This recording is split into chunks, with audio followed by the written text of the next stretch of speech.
আপনার কোনো বন্ধু যদি আপনার সাথে বেঈমানি করে, আপনার খুশি হওয়া উচিত। খুশি হওয়া উচিত। কেন খুশি হবেন? বেঈমানি করলে আবার খুশি হবেন কেন?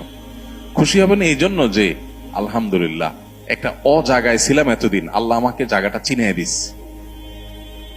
যদি বেঈমানিটা এখন না করতো, আমারে আরো কিছুদিন ভাড়াইয়া তারপরে করতো, আমি আরো বেশি ক্ষতিগ্রস্ত হইতাম।